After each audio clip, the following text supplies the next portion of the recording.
नमस्कार दोस्तों, करीब 3 हफ्ते बाद एक बार फिर से बिहार जा रहा हूं। 3 हफ्ते पहले जब बिहार से लौटा था तो एसआईआर से जुड़ी तमाम खबरों के साथ साथ वहां से एफआईआर का तमगा लेकर भी लौटा था। और आज जब मैं बिहार जा रहा हूं, दिल्ली से बिहार के रास्ते में हूं, 7 घंटे के बाद मैं सासाराम पहुंच जाऊंगा, जहां से कल राहुल तेजस्वी की वोट अधिकार यात्रा है। तो रास्ते में अभी हूं और अभी फोन मुझे बेगूसराय के बलिया थाने से जो जांच अधिकारी हैं, मुझ पर जो एफआईआर दर्ज कराई गई थी डीएम के निर्देश पर, जिला निर्वाचन अधिकारी के निर्देश पर, चुनाव आयोग के निर्देश पर, उस एफआईआर की जो जांच कर रहे हैं आईओ, उनकी तरफ से मुझे फ़ोन आया कि आप कहाँ हैं, क्या आप दिल्ली में हैं? मैंने कहा मैं दिल्ली में नहीं हूँ, मैं बिहार आ रहा हूँ। तो उन्होंने कहा हम आपको नोटिस सर्व करना चाहते हैं। 41 का नोटिस होता है, जो नॉन अवेलेबल एक सेक्शन है, सरकारी काम में बाधा डालना और बहुत सारी धाराएं लगाई गई, तो उसमें नोटिस सर्व करना होता है। तो वो 41 का नोटिस सर्व करना चाहते हैं। तो मैंने कहा मैं तो अब दिल्ली में नहीं हूँ, मैं बिहार जा रहा हूँ। उन्होंने कहा मैं दिल्ली में सर्व करता, लेकिन अब आप कहाँ उपलब्ध होंगे? मैंने कहा बिहार में लगातार हूँ, जहाँ भी आप चाहें आप नोटिस सर्व कर सकते हैं, हम तय कर लेंगे। तो अब जो भी अगले 7 दिन, 6 दिन, 8 दिन में जहाँ भी सहमति से होगा, जहाँ मुझे मिलेगा वक्त, वहाँ उनसे वक्त लूँगा या हम उनसे मुलाकात होगी और नोटिस सर्व करेंगे। अब उस नोटिस के बाद क्या कानूनी प्रक्रिया है, क्या होगा, वो जैसा होगा मैं अपने दर्शकों को ज़रूर अपडेट करूँगा।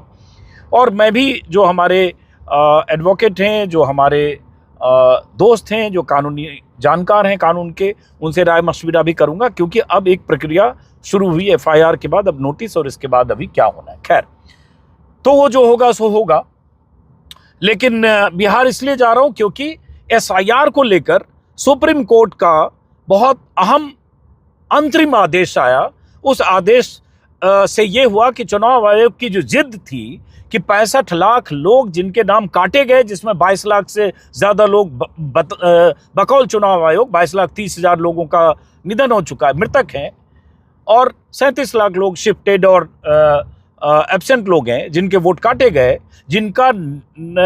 जिनके वोट किस वजह से काटे गए वोटर्स के, ये चुनाव आयोग बताने को तैयार नहीं था। लेकिन 3 दिन तक चली बहस के बाद, सुप्रीम कोर्ट के निर्देश के बाद, ऑर्डर के बाद, चुनाव आयोग को अब ये बताना होगा कि आप 65 लाख लोग वोटर जिनके वोट कटे, किन वजहों से कटे, कैटेगरी के हिसाब से वेबसाइट पर डालना होगा, जिला निर्वाचन अधिकारी की वेबसाइट पर, और उसके बाद उसको पब्लिसाइज भी करना होगा, स्थानीय अखबार में, बड़े अखबार में, पंचायत भवन में, बीडीओ सीओ के ऑफिस में, हर जगह वो वोटर तक बताना होगा कि आपका नाम कटा तो क्यों कटा।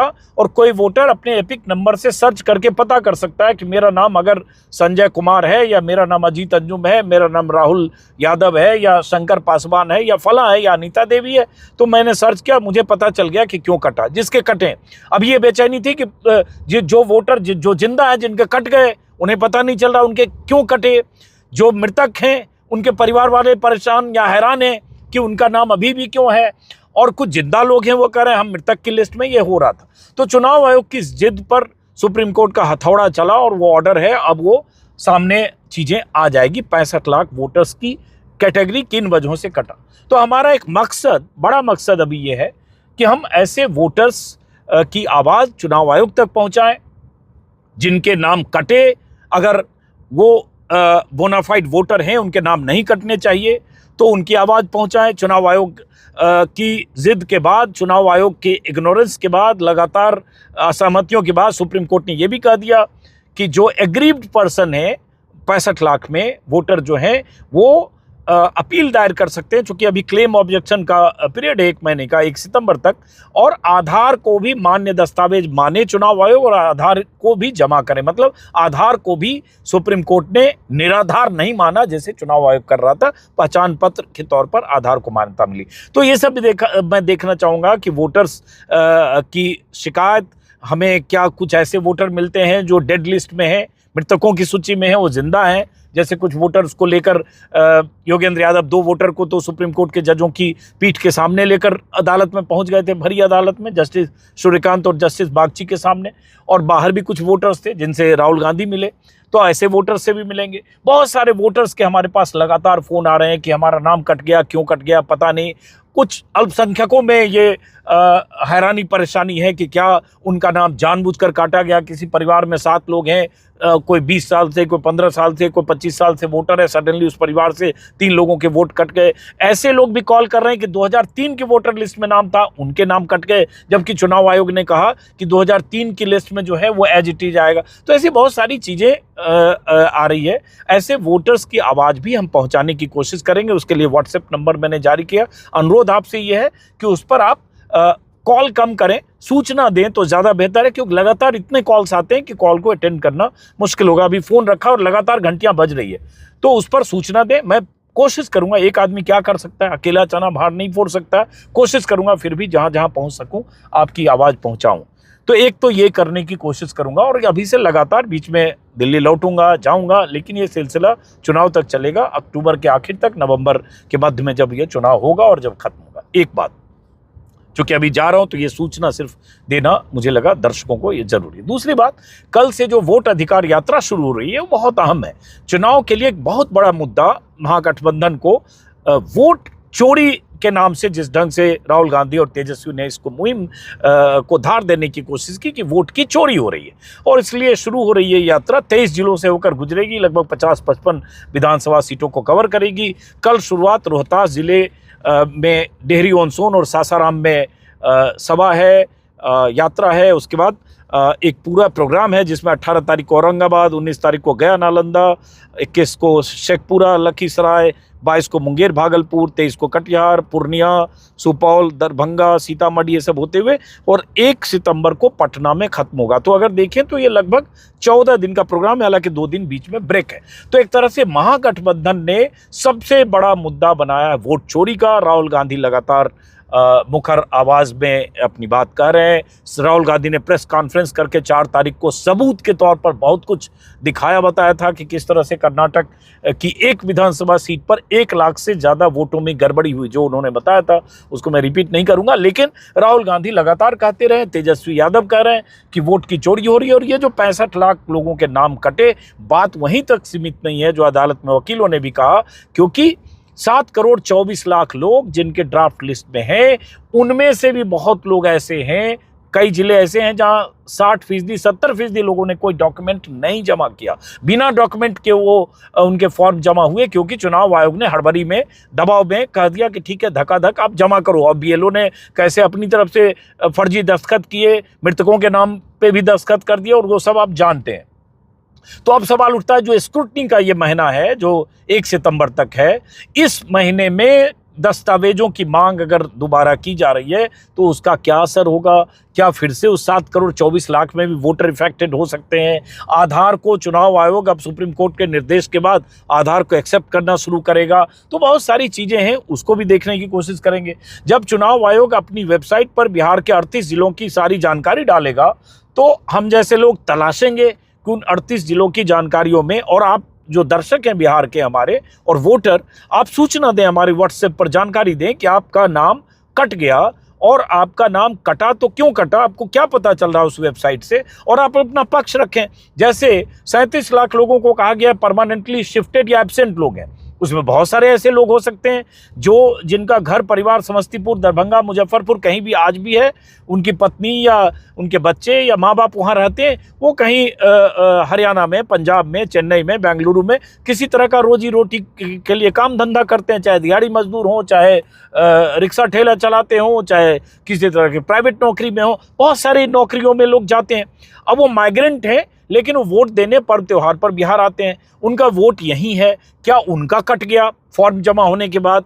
तो उनकी भी बात आएगी कि क्या उनके वोट कट जाने चाहिए, और कट गए तो फिर उनकी अपील सुनी जा रही है या नहीं। अपील सुनी जा रही है तो फॉर्म 6 उसके लिए जमा होना नए वोटर की तरह, उसमें कोई पेचीदगी है? इन सब चीज़ों को समझने के लिए लगातार सैकड़ों किलोमीटर की यात्रा मैं भी करूँगा। राहुल गांधी तेजस्वी की यात्रा के कवरेज के साथ हमारे लिए एक बड़ा यह है कि वोटर्स, मतदाता, जिसका जिक्र जस्टिस बागची ने और जस्टिस सूर्यकांत ने ऑर्डर लिखवाते हुए किया था कि हर वोटर का मताधिकार बहुत मायने रखता है लोकतंत्र में, और वोटर्स को ये पता होना चाहिए कि उसका वोट क्यों कटा और कटने की वजह वोटर जाने, और उस आधार पे उसको क्लेम ऑब्जेक्शन का मौका मिलना चाहिए अपील फाइल करने की। इसलिए ये सब आप वेबसाइट पर डालिए। और आपको मैंने बताया था पहले भी कि किस तरह से चुनाव आयोग की तरफ से अंत तक कोशिश की जाती रही, बेशर्मी से दलील दी जाती रही कि जरूरी नहीं है कि सबकी जानकारी ये सब दें। प्राइवेसी तक का मामला बता दिया गया कि इससे प्राइवेसी इवेड होगी। भाई जब जिसका नाम काट रहे हैं उसको ये पता चले कि भाई तुम सुनील कुमार हो, तुम्हारा नाम क्यों कटा, तुम मृतक हो इसलिए नाम कट गया, तुम एब्सेंट हो इसलिए नाम कटा, तुम शिफ्टेड हो इसलिए नाम कटा, तो ये उसको जानने का हक है। इसमें छुपाना क्या है? लेकिन चुनाव आयोग ये छुपाना चाहता था। सुप्रीम कोर्ट के जजों ने चुनाव आयोग के मंसूबों को एक तरह से बुलडोज किया, और उसके बाद जो फैसला हुआ। तो अब वोटर अधिकार यात्रा, जिसमें आज ही मैं देख रहा हूँ तेजस्वी ने सुबह ट्वीट किया, जिसमें उन्होंने लिखा किसी का भी अधिकार छूटे नहीं, आज़ादी का भाव टूटे नहीं, किसी का वोट कटे नहीं। कल बिहार के सासाराम से वोटर अधिकार यात्रा की शुरुआत होगी। तो उस यात्रा के साथ चलने वाले लोग, यात्रा जिन इलाकों से होकर गुजरेगी, राहुल गांधी पहले भी भारत जोड़ो यात्रा बिहार में कर चुके हैं, तेजस्वी भी पॉलिटिकल तौर पर कई बार यात्राएं पिछले 5 सालों में, पिछले चुनाव के वक्त भी और अभी भी करते रहे। तो उस यात्रा से क्या मूड बन रहा है? वोट चोरी को महागठबंधन अगर बहुत बड़ा मुद्दा बनाकर 17-15 दिन की, 14 दिन की यात्रा निकाल रहा है, तो ये क्या जनता इसको इसी तरह से, वोटर इसी तरह से ले रहे हैं?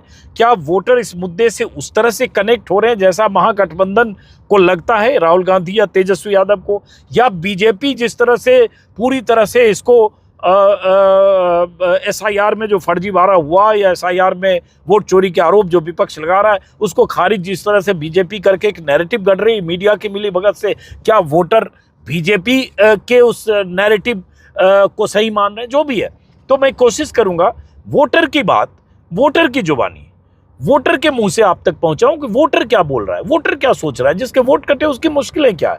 और उसके बाद धीरे धीरे जब चुनाव का मोमेंटम बनेगा तो बहुत सारे मुद्दे, इश्यूज, क्योंकि 20 साल से सरकार है नीतीश जी की, बीच में छोड़ दीजिए जीतन राम मांझी का कुछ हिस्सा, तो इतना वक्त बहुत काफ़ी होता है। 2 दशक के बाद आपके पास अब कहने को कुछ नहीं है कि ये इसलिए नहीं बना और वो इसलिए नहीं बना, ये काम इसलिए छूट गया, वो काम इसलिए छूट गया। तो उन सब चीज़ों को भी समझने की कोशिश करेंगे। तो फिलहाल यही रोकना, एक मिनट, फिलहाल यही रोकना। फिलहाल अब एक टोल क्रॉस करने वाला हूँ, इसलिए मैं आपसे कर रहा हूँ। फिलहाल मैं इस वीडियो को संक्षिप्त यहीं ख़त्म करता हूँ। आपको जो भी अपने बारे में, वोट के बारे में जानकारी देनी हो, वोटर का लिस्ट में नाम कटने के बारे में आप जानकारी दें।